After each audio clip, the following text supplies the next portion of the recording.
रोगे और रोगी और रोगी, अभी बताते हैं, ठीक है ना। मैम इतना पर्सनल क्यों हो रहे हो?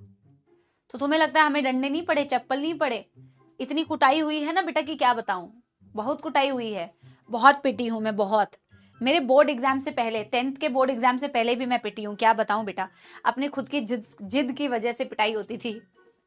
फनी इंसिडेंट है बड़ा बहुत। हाँ। बेटा अपनी बेइज्जती की कहानी क्यों सुनाऊं मैं तुम्हें, जहां मेरी बेइज्जती हुई है।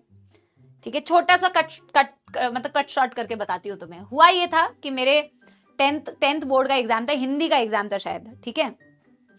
और मैं घर पे मम्मी से किसी बात पे ना गुस्सा हो रखी थी, ठीक है। मम्मी से कुछ हुई होगी लड़ाई, कुछ लड़ाई हो गई होगी एज यूजुअल, तो मैं गुस्सा हो रखी थी। पापा मेरे आर्मी में थे, बताया है मैंने शायद तुमको, है ना, रिटायर हो चुके हैं।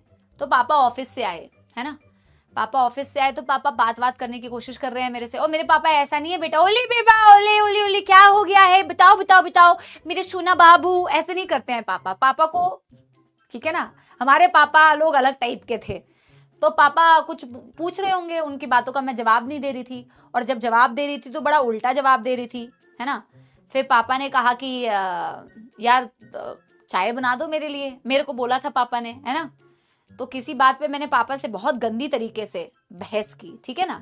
और जैसे, क्योंकि पापा को क्या मिल रहा था बेटा, स्टिमुलस मिल रहा था। पापा भी एक हद तक सह रहे थे मेरा उल्टा जवाब देना, है ना। जैसे ही उनका वो स्टिमुलस बेटा उनको इतना रिसीव हुआ ना मेरे से, जब मैंने हद पार कर दी, तो आया बेटा फ्लाइंग चप्पल नहीं आया था, फ्लाइंग हैंड आया था।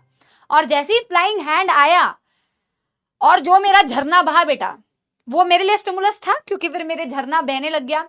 वो फनी इंसिडेंट ये नहीं है बेटा कि फनी इंसिडेंट ये तुम यहाँ पे एंड नहीं हुआ। फिर मैं रोने लग गई, ठीक है। और थोड़ी देर के बाद, मारने के बाद बेटा, मारने पीटने के बाद माँ बाप को रियलाइज होता है ना। कई माँ बाप को तो वो भी रियलाइज नहीं होता है, रोने के बाद और रोगे और रोगी, अभी बताते हैं, ठीक है ना। तो इंसान डर के मारे रोना भी बंद कर देता है। खैर मेरे साथ ऐसा नहीं हुआ, मैं रोई जा रही हूँ। फिर मैं इतना रोई, आप लोग में से कितने लोग रिलेट करते हैं, अगर आप रो के सोते हो ना बेटा, अगर आप बहुत ज्यादा इमोशनली रोते हो और सोते हो, है ना, तो आपकी आंखें बहुत ज्यादा, मेरी तो बहुत ज्यादा रोने के बाद आंखें बहुत ज्यादा स्वेल हो जाती थी, है ना। अब अगले दिन था बोर्ड का एग्जाम, पापा ही छोड़ने गए थे स्कूल में जहां पे एग्जाम था, तो मेरी आंखें बहुत ज्यादा स्वेल हो रखी थी। तो मेरे जो महान सपोले मित्र थे ना, वो कहते हैं यार ये बहुत पढ़ के आई है यार, इसकी आंखें देखो यार, तू सोई नहीं है ना यार, बहुत पढ़ाई करके आई है। क्या बताएं अपनी बेइज्जती की कहानी उनसे, कहीं मुंह दिखाने के लायक नहीं है हम उनको, क्या बताएं।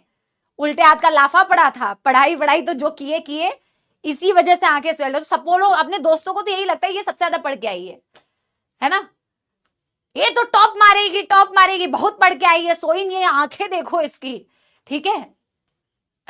तो ये कहानी थी। खैर मेरे पापा बहुत बदल चुके हैं बेटा, ठीक है। पापा को ये कहानी दिखाऊंगी, बहुत पिटाई खाई है हमने पापा से, उल्टा जवाब भी तो बहुत देते थे, है ना, रुकते ही नहीं थे। चलिए इसी के साथ में बेटा शुरू करते हैं आगे का टॉपिक।